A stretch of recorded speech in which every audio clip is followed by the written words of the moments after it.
told was that if we were to modify our reopening plan, we would have to go and get stakeholder feedback before we were able to modify that plan.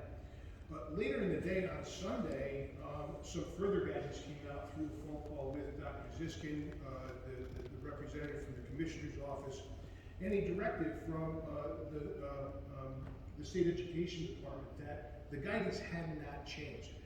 Unfortunately, that was released to us about 9:30 at night. So there was a lot of trepidation about what was going to happen on Monday morning, and it was very widely publicized that students and staff may not have to wear masks on Monday. And there was a lot of confusion around that, and understandably so.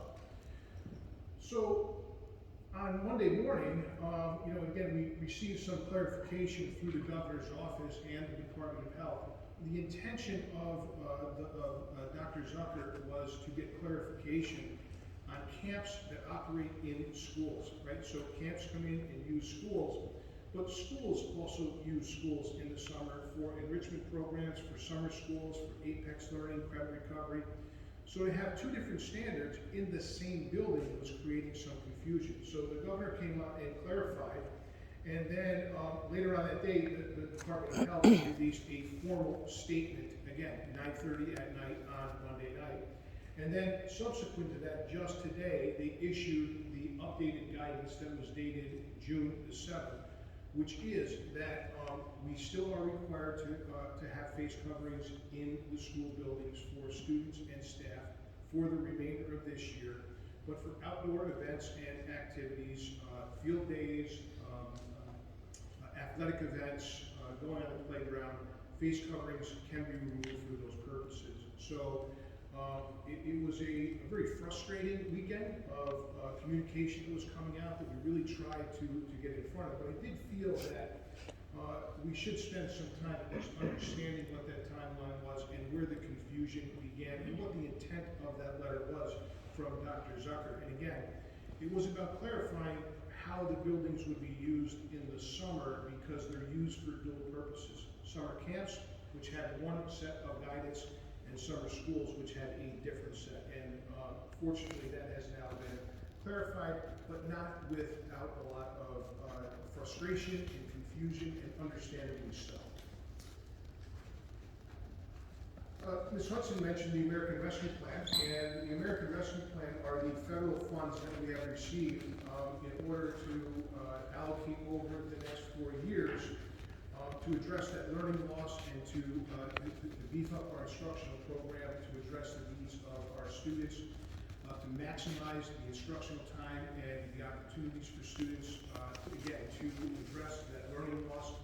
Again, focusing on academic achievement, social emotional development of students, and to make sure that we are being good stewards to address any of the learning loss that resulted from the pandemic. And part and parcel of that is also to expand the enrichment and the after-school and the summer programs that we can provide in the school setting. And right now, we are in the process of collecting feedback from our various stakeholders. So we have some surveys out to our staff. We've met as an administrative team. We've met as a cabinet. We've sent out a survey to parents and caregivers. We're meeting with our supervisors to collect information from the department standpoint to find out what are the priorities within those departments and how can we best use these funds. Again, with the focus of making sure that we're addressing the learning loss and those social, emotional, developmental connections to school, and addressing the needs and the resulting learning impacts from the COVID experience in the pandemic. We've also met with technology to make sure that we can have a strong technology program and address any areas that we may be able to improve. Things like servers and switches, things that I know very little bit about, but Gabe Sirtwell, our technology specialist, is well versed in where we are in our replacement plan and how we might be able to use some of these federal dollars to be able to shore up the technology in our district. And I'll be meeting with Coach Carker tomorrow to get some information on athletics and what we can do to help support that program. We will be hosting a parent forum, so parents can come in and listen to our plan when it does come together. That will be coming next week or the week after, once we get all of our parent information, or all of our survey information and the collection of information from all of our stakeholders put together. And then we'll be communicating via Parent Square to give the opportunity to hear exactly how those federal dollars are going to be allocated again over the next 4 years. Again, I can't say enough about the end of the year event planning in terms of it feeling like normal again. All of these activities that really support students, the connection to school, they're really good investments for ending the year. I'd like to end the year how we're going to begin next year. And again, focusing on students and the hard work that's been put in by our administrative team to lead those efforts is commendable. I would be remiss if I didn't mention yesterday, unfortunately, was the last game, I think, for Coach Phillips. Congratulations to him. 806 wins in his career. Certainly a milestone that other people, he set the bar for a lot of people, and I think he'll be in that most winningest coach in New York State for a really long period of time. Congratulations to him. And as we close out here, if there are any questions from the board, I'd be happy to entertain.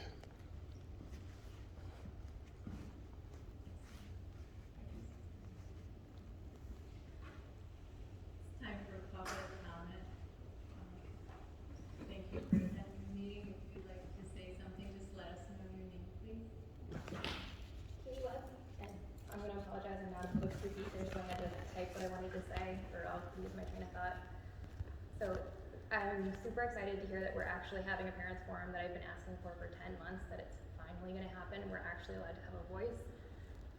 Instead, this week, I actually got another survey with pre-canned answers that the school thinks that I should answer with, and they were mandatory questions, so I was forced to say what the best part of the year was based off of what you think I should say.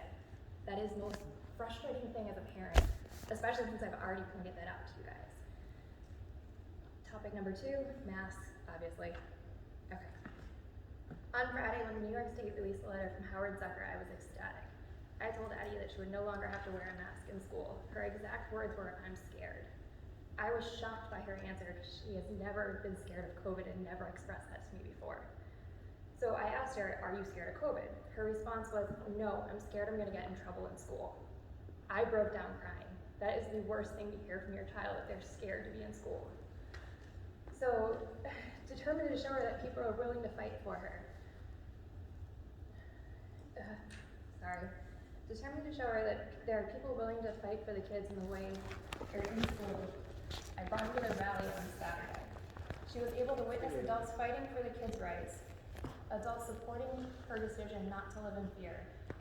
At the end of the rally, I asked her if she understood what this was all about, and she had a big smile on her face, and she said yes. I did take it a step further and explain to her that most of the teachers in the school also believe what we were telling her, and they're not allowed to say so because they're risking their job, because I don't want her to fear her teachers. Her teacher is fantastic. To help her express herself, my kids made shirts that they proudly wore to school on Monday. The front stated, "My school does not respect my choice," and the back said, "Unmasked kids." Addie asked if she could decorate it herself, and she chose to draw a mask with a line through it. This girl, who has loved school for the last several years, has absolutely been dragged through the mud this year. Kids are not created equally.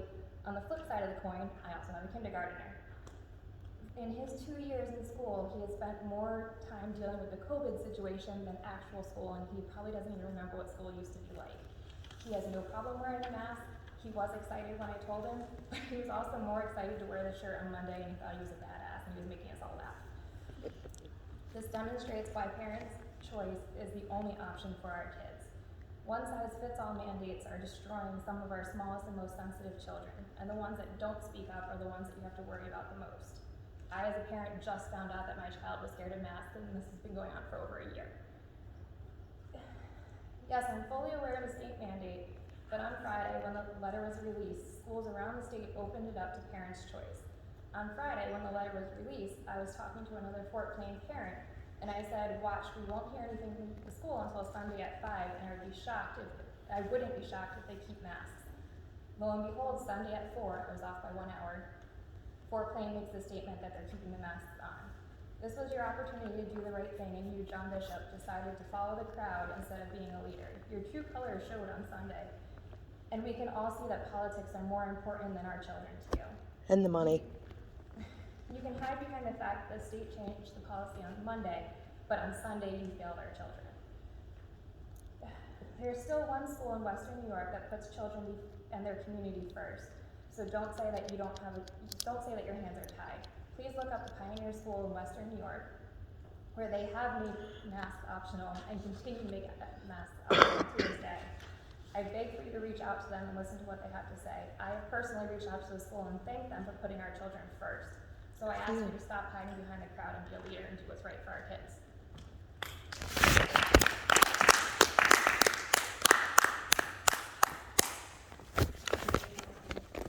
Yep. Getting my bearings here.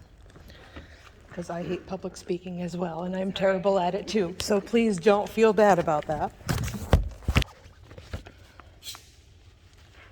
Today, again, my name is Casey. As you're all well aware, I've been attending meetings pretty regularly to keep up on all of these regulations and mandates, which are not laws.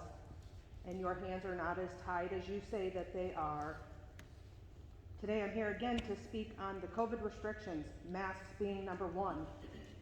I have several sides to this coin as well. I have an 8th grader who didn't want to come to school because of the masks, and then at the last minute decided that his friends were more important and came to school, and that's just pretty much failed him, because he's failed miserably, because he's really only here for his friends. He's not really trying, he's been in trouble for not wearing masks. He's been in trouble for the string falling off of the masks that are made in China that fall apart regularly.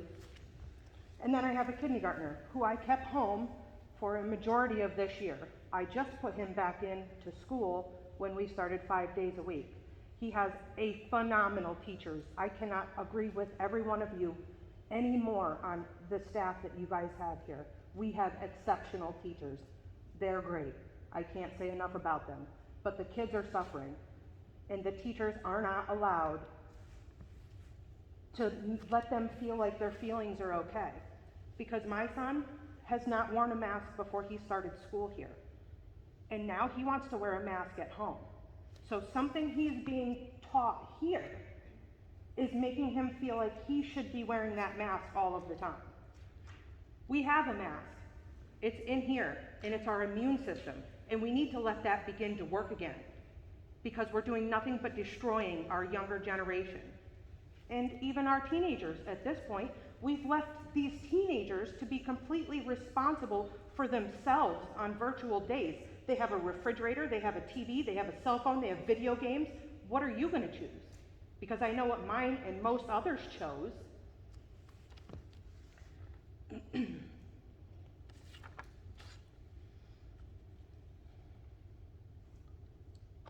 My 8th grader is struggling tremendously.